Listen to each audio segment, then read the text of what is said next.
जय हिंद साथियों, स्वागत है आप सभी का आपके अपने परिवार मैथ्स गुरु मनीष में। दोस्तों मैं हूं एमके एक्सपर्ट और आप सभी कैसे हैं? आई होप आप सभी अच्छे होंगे, मस्त होंगे, तंदुरुस्त होंगे और अपनी पढ़ाई में जो है दिल लगाकर लगे हुए होंगे। आज का जो ये वीडियो होने वाला है ना, आपका बहुत ही इंपॉर्टेंट वीडियो होने वाला है, क्योंकि बहुत सारे बच्चे जो है ना अपने समय को व्यर्थ में बिता दिए, या उन्होंने पढ़ाई तो किया है लेकिन यदि उनसे ये पूछ दिया जाए कि अच्छा बताओ कि चैप्टर नंबर 1 का ये क्वेश्चन कैसे बनेगा, नहीं बन पाएगा। दूसरा क्वेश्चन ऐसे भी, मतलब ये कॉन्सेप्ट कैसा है, ये फॉर्मूला क्या है, मतलब ये सारी चीज को आपने भूल गया। आपके माइंड में बहुत कम चीज बची हुई है, ठीक ना। आपने कैसे पढ़ाई की, आपने कितना मौज मस्ती किया, क्या किया नहीं किया, कोई फर्क नहीं पड़ता है। अब आपके महीने का ये अगस्त आ गया है, मतलब आपका बोर्ड का एग्जाम जो है अब यहां से बस कुछ ही दूरी पर बचा है, बहुत कम समय है आपके पास, ठीक है ना। अब इतने कम समय में आप अपनी गणित की तैयारी को बेहतर नहीं, यदि बहुत बेहतर बनाना चाह रहे हैं, आप चाहते हैं कि मैथमेटिक्स में मतलब 100 में से 100 में से 100 सुन रहे हैं आप, 100 में से 100 कैसे लाया जाए, 90 प्लस कैसे लाया जाए, 95 प्लस कैसे लाया जाए, ठीक ना। ये कैसे हो पाएगा, ये कैसे पॉसिबल है, अभी से पढ़कर। इससे पहले आपने क्या किया नहीं किया, कैसे पढ़ाई किया, किस तरीके से आपने पढ़ा, फर्क कुछ नहीं पड़ता है, डजंट मैटर, ठीक है ना। लेकिन अब हम कैसे ला सकते हैं, ठीक है।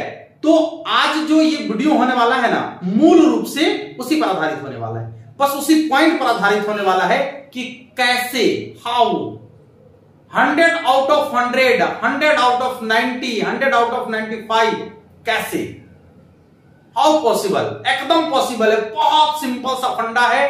और हाँ, आप कहेंगे कि गुरुजी आप कैसे कहेंगे, प्रमाणित करके आपको दिखाया जाएगा। हमारे पास कुछ मार्कशीट पड़े हुए हैं, ठीक ना। हमने जब चेक किया इसको तो पता चला कि कुछ मार्कशीट है, बहुत सारे मार्कशीट को डिलीट कर दिया गया, लेकिन कुछ मार्कशीट हमारे पास अभी भी पड़े हुए हैं, जो आपको प्रमाण के रूप में हम बता सकते हैं कि ऐसा करके दिखाया गया है, ठीक ना।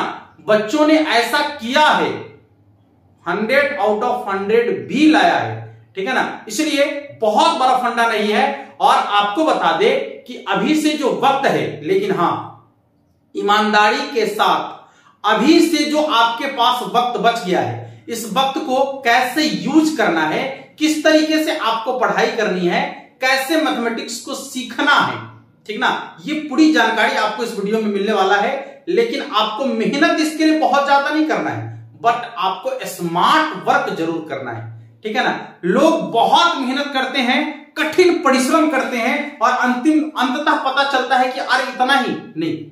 आपको बेहतर पढ़ने के लिए स्मार्ट वर्क करना पड़ेगा, बेहतर एग्जाम में स्कोर करने के लिए आपको स्मार्ट वर्क करना पड़ेगा।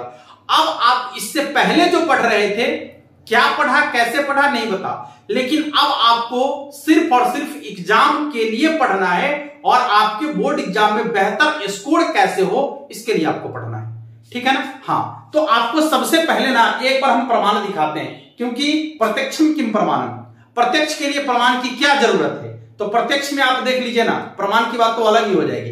प्रत्यक्ष में आप देख लीजिए, आपको टोटल पता चल जाएगा, ठीक है ना। इसके बाद हम आपको पूरा का पूरा कॉन्सेप्ट समझाने वाले हैं, ठीक है ना। आइए आराम से पहले देखिए, यहां पर हमने कुछ बच्चों का मार्कशीट लगाया है जो हमारे पास पड़ा हुआ था, देख सकते हैं। इसका बच्चे का देखिएगा, यहां पर मार्क्स पर आप ध्यान दीजिएगा, उधर छोड़िए क्या लिखा हुआ है, बच्चे का नाम लिखा हुआ होगा और क्या होगा। यहां देखिएगा डिस्टिंक्शन मार्क्स 90, ठीक है ना। यहां देखिए डिस्टिंक्शन मार्क्स 96, ठीक है ना। यहां देख सकते हैं आप, यहां 96, यहां देखिएगा तो 90, आगे बढ़ जाते हैं। अभी आप थोड़ा धैर्य बनाइएगा। यहां देखिए 94, यहां देखिए 97, आगे बढ़ते हैं। यहां देखिए 95, यहां 95, आगे बढ़िए। यहां देखिए 94, यहां देखिए 97।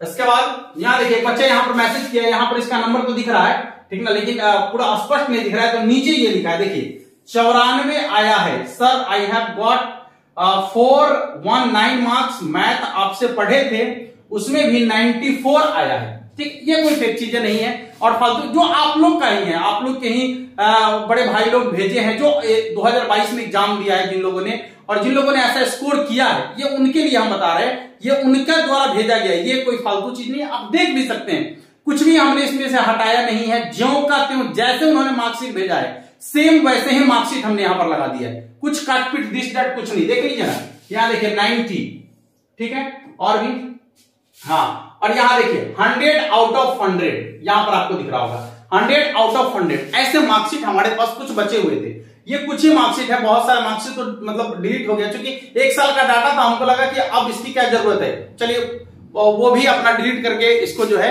आगे का जो जगह था उसको यूज कर लिए लोग, ठीक ना। तो इतना मार्कशीट हमारे पास बचा हुआ था, ये प्रत्यक्ष में आपको दिखा दिया। लेकिन अब करना कैसे, आप तो इतना देख लिए तो कहेंगे गुरुजी ये तो हो गया, हम मान लिया आपकी बात कि इतना किया जा सकता है, लाया जा सकता है, लेकिन हाउ, कैसे। आइए सबसे पहले तो हम आपसे एक प्रश्न पूछेंगे कि बताइए मैथ क्या है, साइंस है या आर्ट है। एकदम बहुत सिंपल सा सवाल है और बहुत सिंपल सा फंडा भी है, मैथमेटिक्स का यही एक फंडा है, ठीक ना, जिसको यदि आप समझ लेंगे तो आपको लगेगा कि अच्छा मैथमेटिक्स ये है, हम तो इसको ये समझ रहे थे इसलिए गड़बड़ हो रहा था। गड़बड़ तो यहीं पर है, मेने में गड़बड़ है, यहीं पर शुरुआत में गड़बड़ है, ठीक ना। अक्सर लोग से आप पूछेगा कि मैथमेटिक्स क्या है, मतलब उसको सुनते ही कहेगा कि अच्छा मैथमेटिक्स तो साइंस में आता है, मैथमेटिक्स तो साइंस है, मैथमेटिक्स तो साइंस है। हम बोलेंगे मैथमेटिक्स साइंस नहीं है, मैथमेटिक्स आर्ट है। आर्ट बोले तो मैथमेटिक्स एक कला है। मैथमेटिक्स क्या है, तो एक कला है जिसे आपको सीखने की जरूरत है। मैथमेटिक्स को क्या करने की जरूरत है, सीखने की जरूरत है, ना कि पढ़ने की जरूरत है और ना कि रटने की जरूरत है।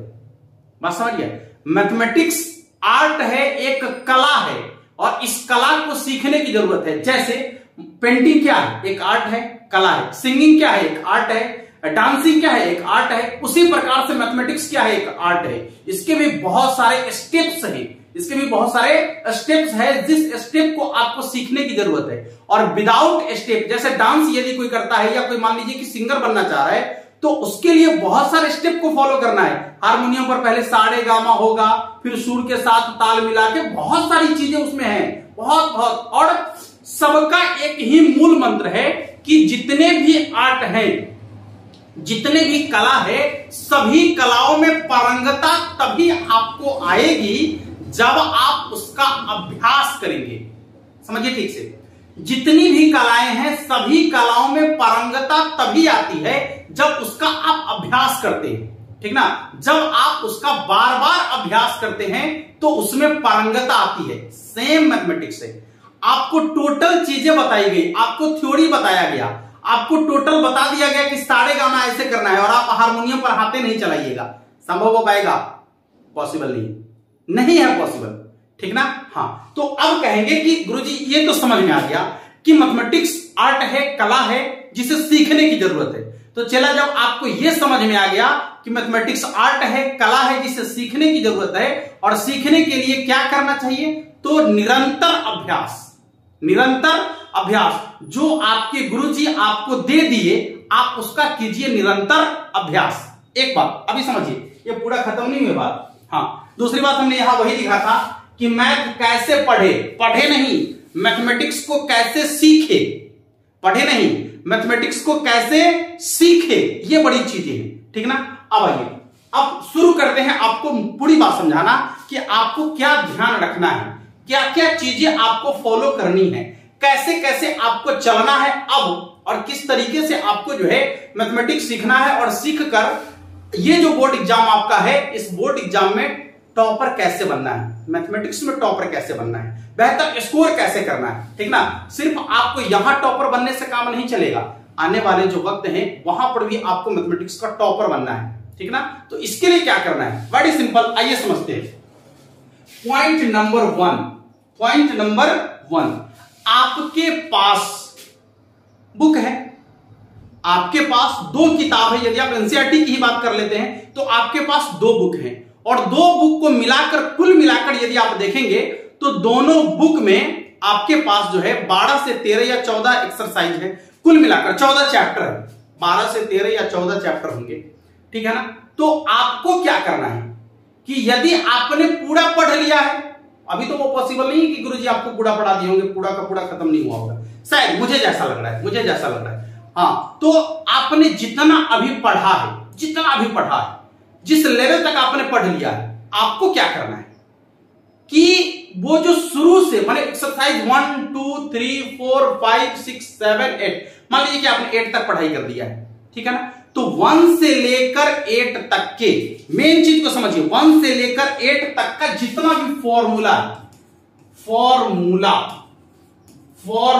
दैट्स वेरी इंपॉर्टेंट, बहुत ज्यादा इंपॉर्टेंट, क्योंकि इसके बिना मैथमेटिक्स का एक स्टेप आप खिसका नहीं सकते। ये बातें गारंटी के साथ लिख कर दे देंगे कि विदाउट फॉर्मूला मैथमेटिक्स का एक स्टेप आप नहीं खिसका सकते हैं, ठीक ना, क्योंकि ये जो होता है ना फॉर्मूला दैट्स, आपके पास बंदूकें तो हैं, बस उसमें गोली नहीं है, तो वो बंदूक किस काम का जिसमें गोली नहीं है, ठीक ना, आप बंदूक लेकर खड़े रहेंगे, सामने वाला धाएं दरवा देगा, बात खत्म हो गया। इसलिए वो बंदूक की गोली है जिससे आप फतह कर सकते हैं ना, जिससे आप क्वेश्चन के ऊपर काबू पा सकते हैं, जिससे आप प्रश्न को नष्ट नाबूद कर सकते हैं, वो गोली है फॉर्मूला, ठीक है ना, वो गोली क्या है, फॉर्मूला। तो आपके पास फॉर्मूला का जितने भी फॉर्मूलाज हैं, जितने भी टोटल फॉर्मूलाज के एक आपके पास लिस्ट होनी चाहिए, 1 का अलग, 2 का, 3 का, 4 का, 5 का, एक पतली सी कॉपी बना लीजिए जिसमें टोटल फॉर्मूला होना चाहिए, ओनली 4 फॉर्मूला, कुछ नहीं, ओनली 4 फॉर्मूला, ठीक है। ये आपके लिए पहली चीज हम बता रहे हैं, ठीक है ना, और मतलब ये वेरी वेरी इंपॉर्टेंट है आपके लिए, ये आपको कर लेना है, ठीक है ना। तो आपने फॉर्मूला मान लीजिए कि कर दिया, अब फॉर्मूला के बाद क्या करेंगे भाई, फॉर्मूला के बाद क्या करेंगे, तो फॉर्मूला के बाद जो है अब आपको ध्यान में रखना है कि आपका जो कॉन्सेप्ट है, गुरुजी के द्वारा जो दिया गया कॉन्सेप्ट है, जितना भी कॉन्सेप्ट आपको दिया गया है गुरुजी के द्वारा, वो कॉन्सेप्ट भी बारीकी से आपकी कॉपी में लिखी हुई होगी, हाँ, कि आपको इसके लिए ये कॉन्सेप्ट है, ये कॉन्सेप्ट है, ये कॉन्सेप्ट, समझ रहे, टोटल कॉन्सेप्ट भी आपको क्या करना है, रिकैप करना है, रिकैप, ठीक है ना, हाँ। अब किस कॉन्सेप्ट पर कौन सा सवाल बनेगा, किस टाइप का कौन सा सवाल है, जैसे मान लीजिए कि एक टाइप 1 में आपने कुछ सीखा, ठीक है ना, टाइप 1 में जैसे आपने ये सीख लिया कि tan inverse x plus tan inverse y बराबर फॉर्मूला होता है आपका tan inverse x plus y बटा में 1 माइनस xy, ठीक है ना।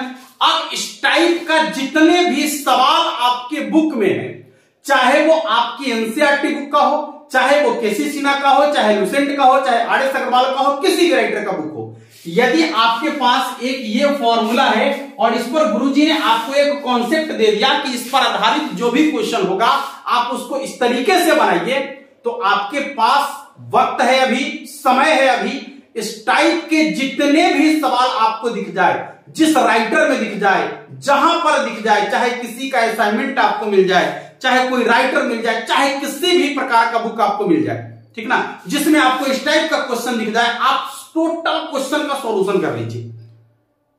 बातें समझ में आ रही, इसको कहते हैं टाइप बाय सॉल्यूशन, ठीक है, जिससे आप बेहतर से बेहतर पारंगत हो जाएंगे, खुद से ही आपको किसी के लिए अलग से वो कोई हेल्प करने आपको नहीं आएगा, आप खुद से ही इसमें पारंगत हो जाएंगे। अब आपने इस टाइप का क्वेश्चन बना लिया, बोर्ड एग्जाम में जैसे ही सवाल पूछेगा आपका माइंड काम करेगा, अच्छा ये ठीक है, आप बनाएंगे, आप किसी के ऊपर भरोसे में नहीं रहेंगे कि हमको कोई कुछ बताएगा, फालतू, आप खुद क्वेश्चन का सॉल्यूशन कीजिएगा।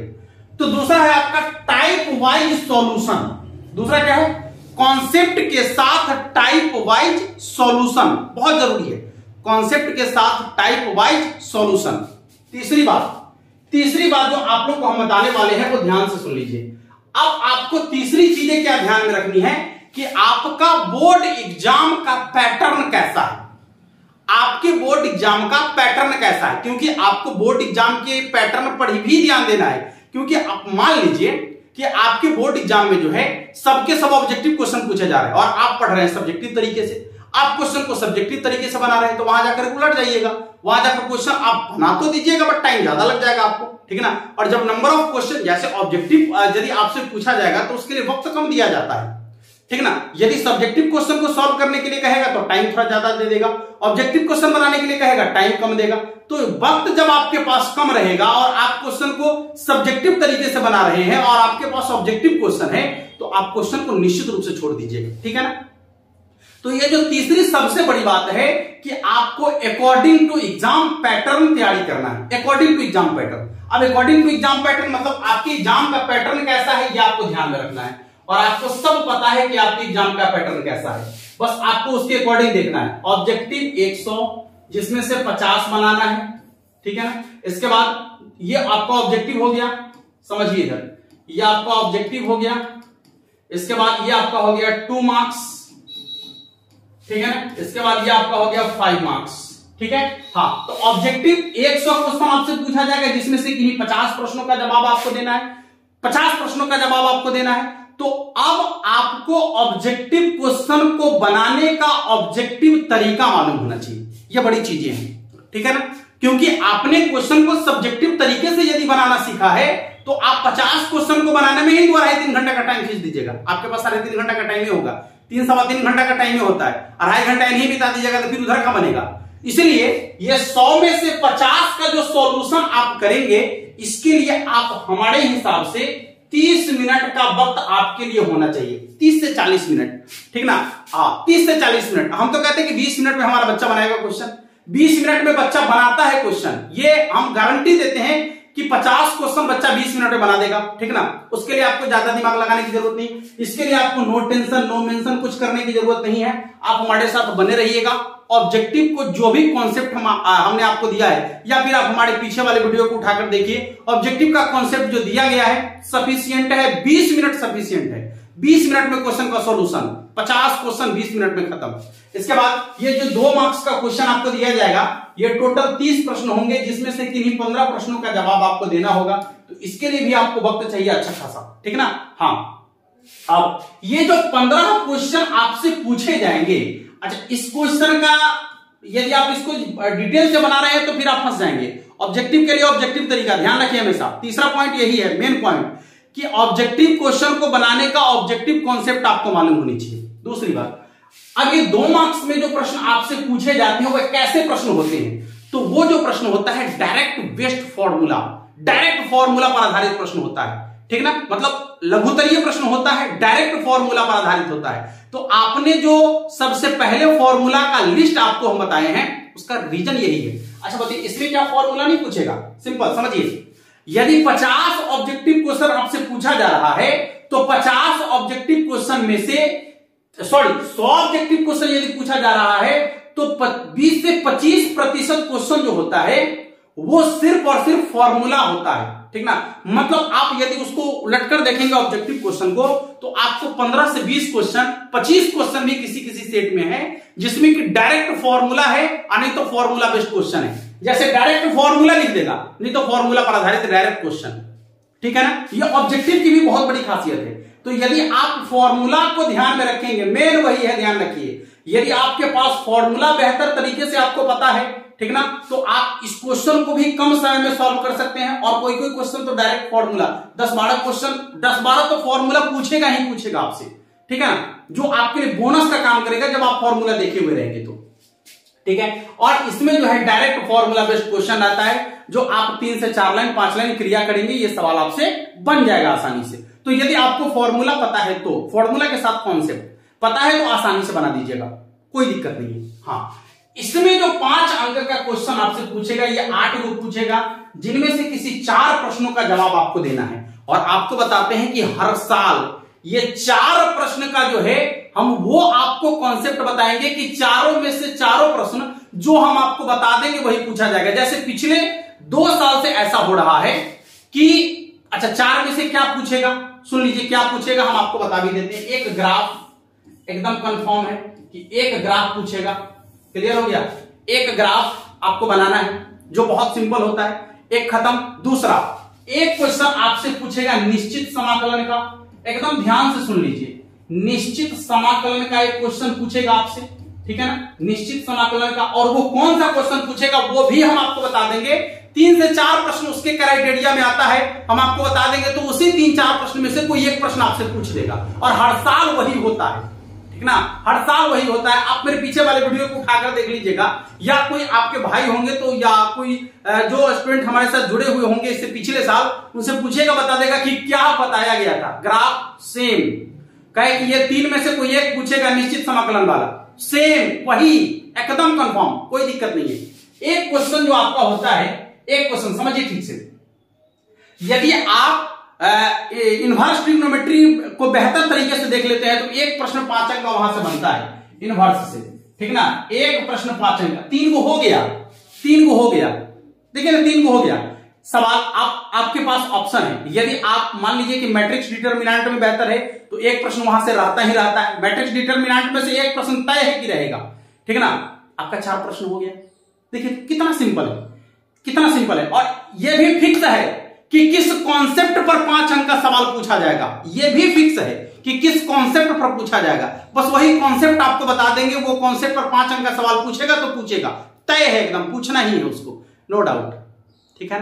तो ये जो तीसरा पॉइंट है ये आपको बहुत ध्यान में रखने की जरूरत है कि आपकी एग्जाम की तैयारी किससे होनी चाहिए, तो अकॉर्डिंग टू एग्जाम पैटर्न, किस तरीके का एग्जाम का पैटर्न है उसके हिसाब से होनी चाहिए, ठीक है ना। हाँ, तो आपको ये कर लेना है। अब ये एग्जाम के पैटर्न को समझ लिया कि आपके ऑब्जेक्टिव ये होंगे, ये 2 अंक वाले और ये 5 अंक वाले, ठीक है ना। तो ये तो आपका एग्जाम पैटर्न हो गया और इसके हिसाब से आपको तैयारी करना है, ठीक है। लेकिन और थोड़ा सा यदि हम आगे बढ़े तो आपसे ये कह दे कि अब एग्जाम पैटर्न से आप तैयारी तो कर रहे हैं, तैयारी कैसे करेंगे ये भी आप देख लीजिए कि आपको अब यदि आप पढ़ लिए हैं तो आपको रिवीजन करना है, ठीक है ना। जितना आप पढ़ लिए हैं उतना ही का रिवीजन शुरू कर दीजिए, पीछे से पढ़ते जाइए, रिवीजन करते जाइए, पढ़ते जाइए, रिवीजन करते जाइए, पढ़ते जाइए, रिवीजन करते जाइए। क्यों? क्योंकि मैथमेटिक्स एक आर्ट है, यानी कला है, और कला को आप तभी अपने अंदर बेहतर उभार सकते हैं जब आप उसका बार बार अभ्यास करेंगे, ठीक ना। इसलिए आप पढ़ते गए उसका रिवीजन, पढ़ते गए उसका रिवीजन, पढ़ते गए उसका रिवीजन, ठीक है ना। तो चौथा पॉइंट रिवीजन पर बहुत आपको ध्यान देना है। और 5वां ग्रुप डिस्कशन है, जब बेस्ट पढ़ाई का सबसे बेहतर तरीका यदि है तो ग्रुप डिस्कशन।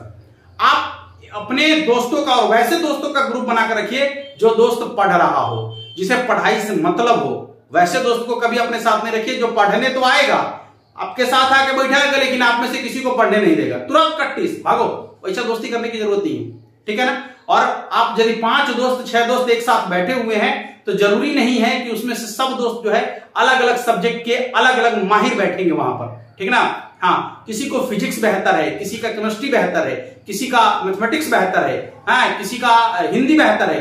तो आप सब मिलकर जब बैठेंगे तो सबका सब कुछ बेहतर हो जाएगा, ठीक है। तो ग्रुप डिस्कस बहुत बेहतरीन तरीका है पढ़ने का और एग्जाम में बेहतर स्कोर करने का, ठीक है ना।